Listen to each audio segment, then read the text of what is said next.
posted. We'll let you know how it ends. Reverend Tina Simpson is Minister Emeritus from First Unitarian Church in Rochester, where she faithfully served for 9 years as Minister of Spiritual Development and Pastoral Care. At present, she mentors and facilitates for UU's Wellspring, has an active spiritual counseling practice, and this year will once again assist the UUEA with our Soul Matters small group program. We welcome Reverend Tina.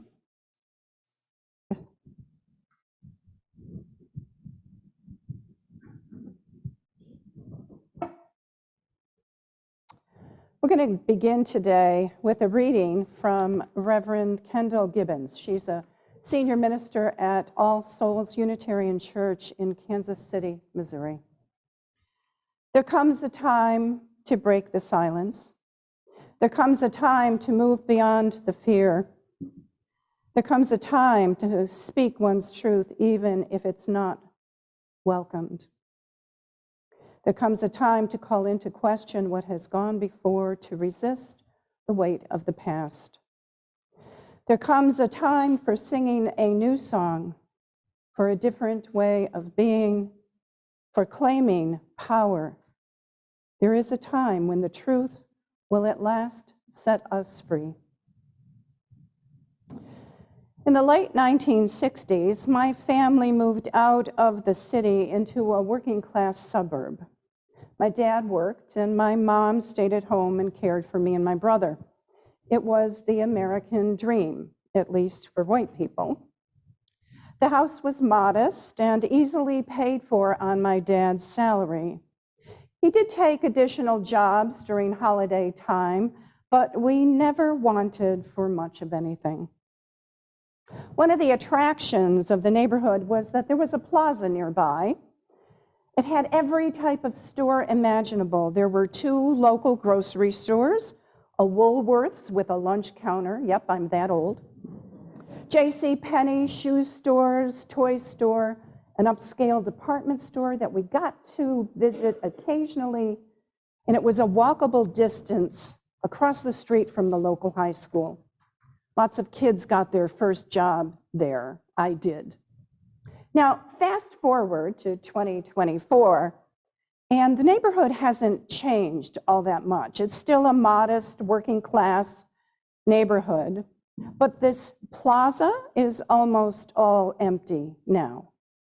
The stores that once offered choices, quality choices, are replaced by a Dollar Tree, a liquor store, a discount clothing store, a Goodwill outlet, and many of the other stores are just empty. There's a payday loan storefront that opened, and most recently, there's a for-profit plasma donation center. Now, this is a center where individuals can sell their blood plasma. This is a worldwide multi-million-dollar industry built on the backs of poor people and the working poor. Now, this center advertises that a person can make up to $700 a month selling their plasma. I understand that teachers from the school across the street sell their plasma in order to make ends meet, or during the summer when they get no pay. This is the condition of poverty in America, the richest country in the world. Now, friends, our worship theme this month is justice and equity, and each month, Soul Matters offers an engaging packet that provides diverse information about the topic. Now, if you're a Soul Matters member, give yourself time to explore this packet because there's so much fabulous detail that will shift the way you think. If you're not Soul Matters member, get your hand on the packet and take the time to review the readings and the resources. I suspect if you do, your awareness will be enhanced. I know mine was. And our call to action as Unitarian Universalists will be obvious to you. Promoting justice and equity is in our DNA. Now, the first exercise in this month's packet asks us to read Matthew Desmond's highly celebrated book, Poverty by America. Poverty by America. The exercise begins with a quote from Mr. Desmond, and here's what it says. To understand the cause of poverty, we must look beyond the poor. Those of us living lives of privilege and plenty must examine ourselves. Most government aid goes to families that need it the least. If you add up the amount that the government is dedicating to tax breaks, mortgage interest deductions, wealth transfer tax breaks we get on our retirement account, our health insurance, our college savings account, you learn that we are doing so much more to subsidize affluence than to alleviate poverty. And this is the way we designed it. Well, I was more than intrigued, so I read the book. And here's what I didn't know about poverty. So first off, the rate of poverty in the US has stayed essentially the same in the last 50 years. It hovers around 12%. If we were to graph the share of US citizens who are in poverty, it would look like a rolling hill, right? It would go up sometimes and down sometimes, but it's steady through Democratic and Republican administrations. It rises and falls slightly when there is a recession or when there are boom years, but only slightly. Now, during the same 50 years, we've made incredible progress in so many other areas of life. Desmond points out that we mapped the entire genome. We eradicated smallpox. Death from heart disease has fallen 70%, and the internet was invented. Yet poverty persists and seems more entrenched than ever, and now it's creeping upward. Good liberal progressives, of which I am one, believe that we have simply stopped supporting efforts to reduce poverty. We have the opinion that the election of Ronald Reagan shifted our country to a time when governments cut aid to the poor, lowered taxes, and slashed regulation. If poverty persisted, it was because we had reduced our spending on the poor, but that's wrong. Spending on aid for Americans who fall below the poverty income level was just about $1,000 in 1980. It is $3,400 per person in 2017. That's a 237% increase and little or no effect on the levels of poverty. But it's now clear that the aid to the poor is a leaky bucket, because in 1996, aid went directly to individuals and families in cash grants and food stamps. Then President Bill Clinton changed the model, providing block grants to states, which gave them the opportunity to decide how this money was spent. As a result, states have come up with rather creative ways to spend these dollars. Arizona used welfare money to pay for abstinence-only sex education. Pennsylvania diverted funds to anti-abortion crisis pregnancy centers. And Maine used money to support a Christian summer camp.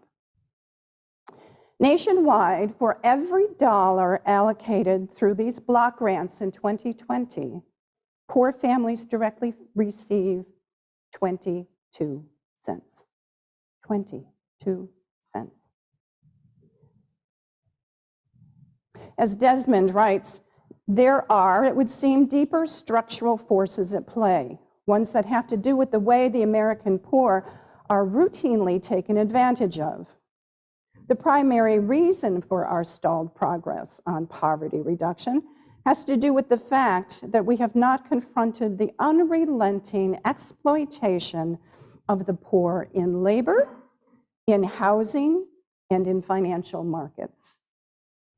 Now, friends, it's common to blame the victim of poverty rather than to look at the systems we have created as a nation that exploit the poor. It's difficult to look at the systemic failure because on the other side of the exploitation are those of us that benefit from it. And that includes anyone in this country who lives in relative comfort and safety. Desmond states that we all benefit from poverty. In fact, our way of life depends on an entrenched lower class. See why this was hard to write? So let's consider for a moment how the poor are exploited in their labor. The United States offers some of the lowest wages in the industrialized world.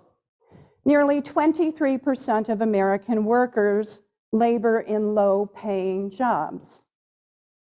That's compared to roughly 17% in Britain, 11% in Japan, and 5% in Italy.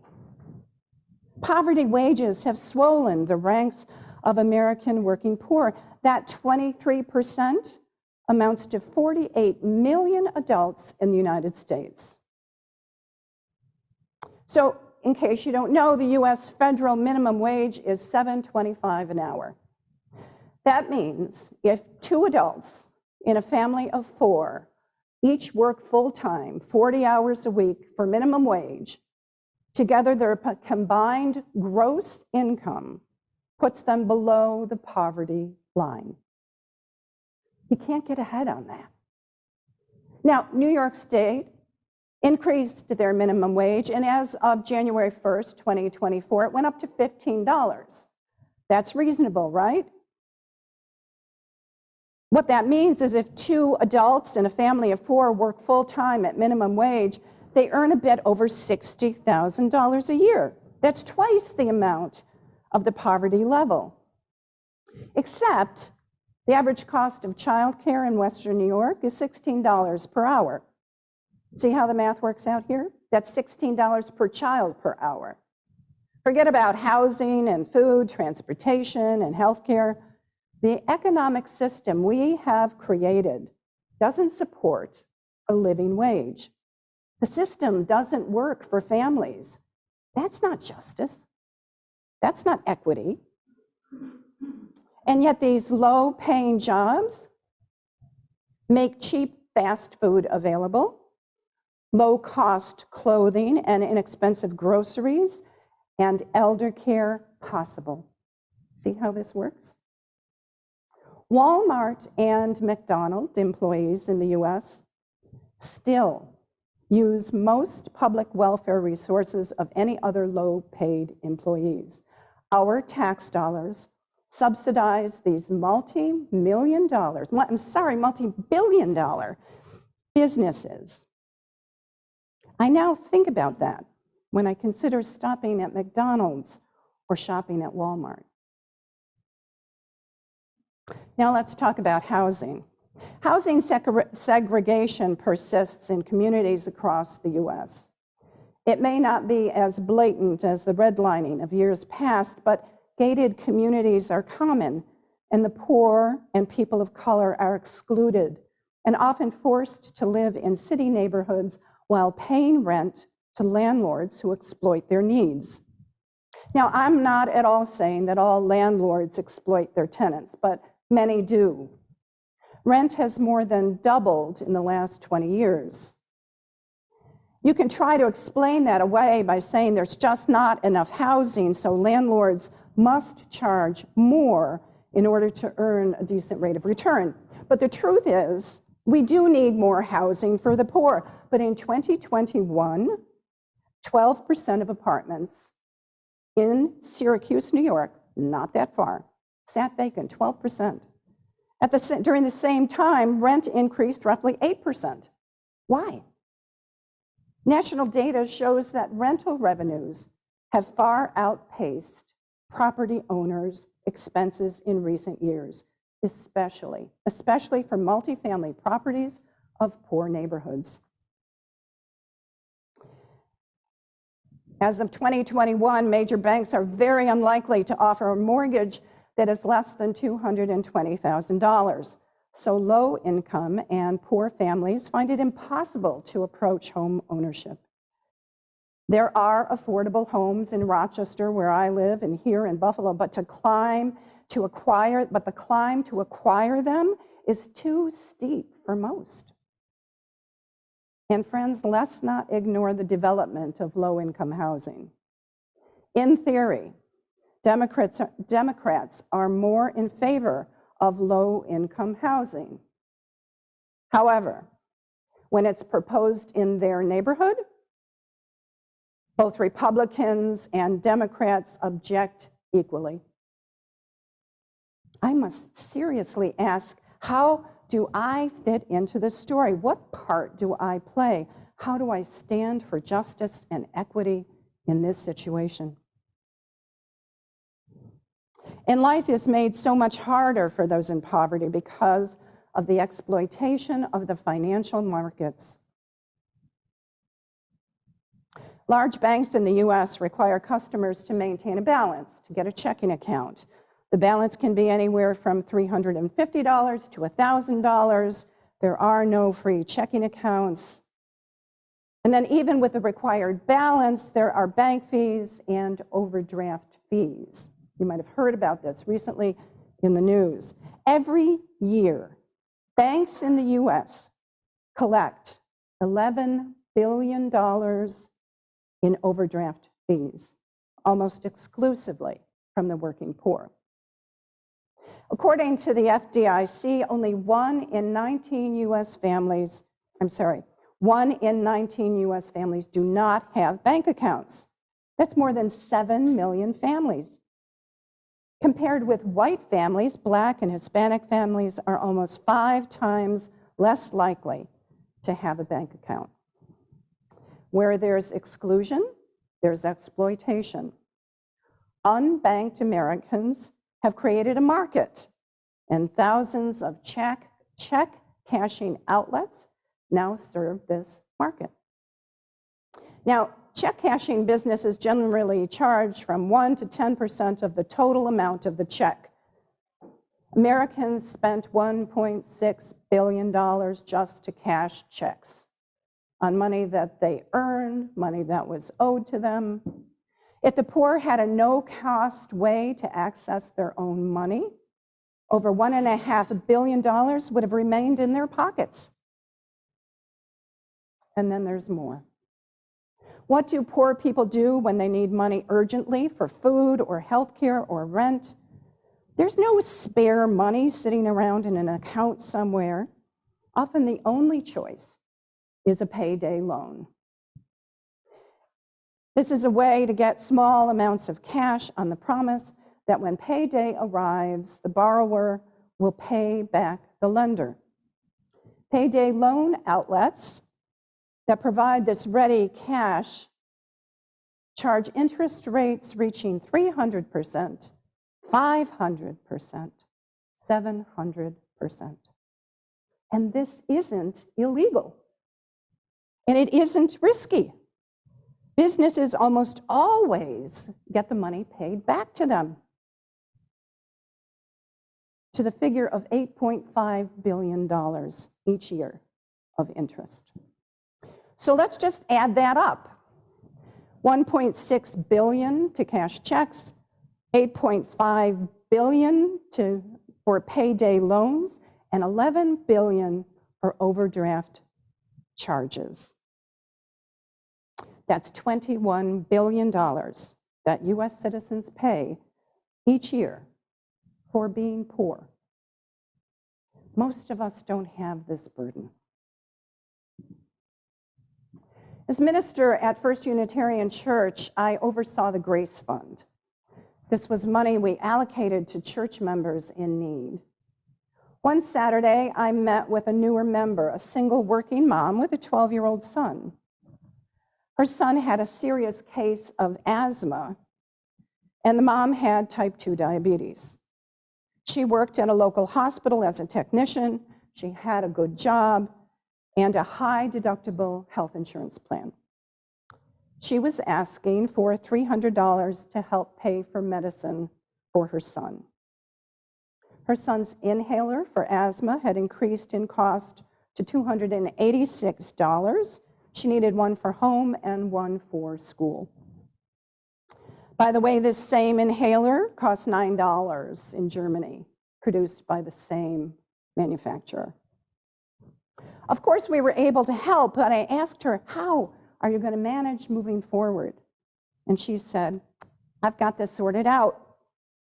I'm going to take my insulin every other day so I have enough money for my son's medicine. Poverty is not simply the condition of not having enough money. It's the condition of not having enough choices and being taken advantage of because of that. The common dialogue in the media about the poor is that they make poor choices, bad choices, and that's what gets them into these situations. But there are so few choices that are available during their time of need, or just to live a normal life. The US mythology is that poor are undeserving and take advantage of the system. Pulling ourselves up by our bootstraps is revered, asking for help is not. There are so many roadblocks put in the way of accessing government support that people in need either don't know what they're eligible for or choose to go without support because they feel as if they failed. The myth that the welfare mother is an entrenched demon in our society, when in reality, the poor most often do everything they can to stay off welfare programs in order to avoid stigma. And here's another mythology. We are socialized to believe we live in an economy of scarcity. There just isn't enough money to go around. There isn't enough money for companies to pay fair wages, for banks to offer reasonable products to customers, for healthcare to be affordable. Just this week, the House of Representatives passed a $78 billion bipartisan tax package that would benefit poor kids a bit and big corporations and the rich quite a bit. There was much fanfare because the House passed a bipartisan bill, as if that's not something they're supposed to do on a regular basis. The bill would pull 460,000 children out of poverty. 460,000 children. That's just about 4% of the 9 million children in the US who live in poverty. Now, the bill is commendable. It does something. But the other half of the $78 billion tab restores a set of business tax breaks that will benefit the richest 1% of Americans quite a lot, and the richest 0.1% even more. Now, if the bill gets through the Senate and is signed by President Biden, households with incomes in the poverty level will see gains of about $60 a year. The average gain for an individual who is in the 1% will be $9,500. And the richest 0.1% of Americans will get an average tax cut of $57,530. We cannot claim scarcity and a desire to seriously address poverty when this imbalance is so blatant. So the cycle continues. Low-paying jobs, outrageous housing costs, exploitative banking and financial market practices, and government programs that ignore the reality of poverty. And friends, we can no longer ignore the role that exploitation plays in trapping people in poverty. It is a moral issue. It is hard. The hard part of this moral issue is that we are, in fact, complicit. Those of us with means take advantage of programs that are available to us. There's mortgage interest deduction, tax credits for certain investments, property tax deductions, And while none of this is wrong or immoral, doing so without also recognizing that these benefits come to us when tens of millions of Americans are hungry, sick, and suffering for the lack of what we take for granted. This ignores our obligation to work toward a more equitable system. This is our part. This is what we are called to do as people of faith, as Unitarian Universalists. Now, Matthew Desmond admits, my book is not everyone wins argument book, he says.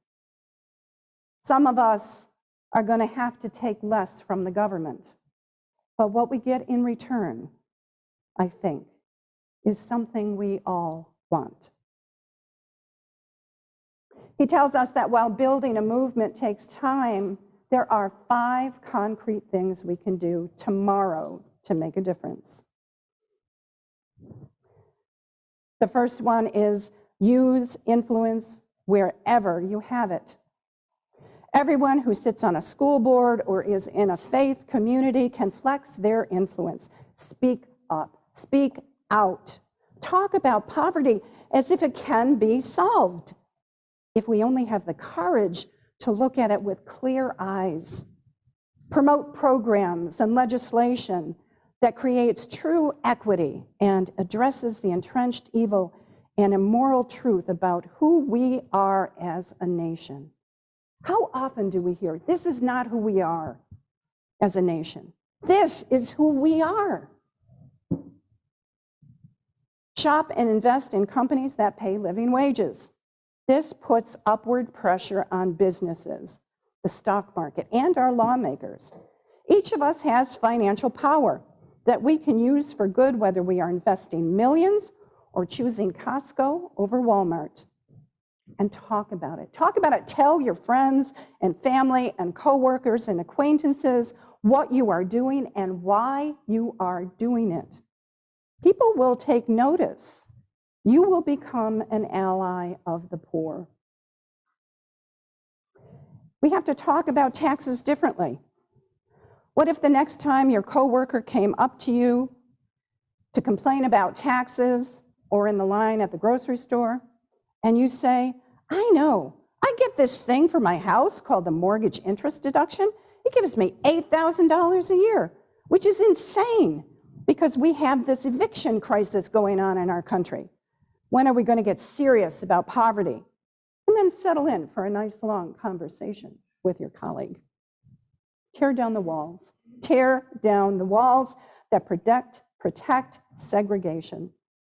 The segregationists have been incredibly effective in defending the wall. They show up at zoning meetings, school board meetings, neighborhood associations. You can go to these meetings, sign up to speak up, share your opinion. It's time we yelled at the officials and gummed up the work and progress of segregation. Join anti-poverty movements. There are movements in all major cities that need lawyers, nurses, marketers, accountants, and people who make phone calls, send emails, lick stamps. Wherever you are in life, we can apply our skills and talents to this cause. As Nelson Mandela said, none of us is free until all of us are free. Friends, I did not intend my sermon today to make you feel guilty. And frankly, I don't care if you agree with me. I do care, though, that you open your mind and your heart to this entrenched evil of poverty in our society and commit to learning more about it.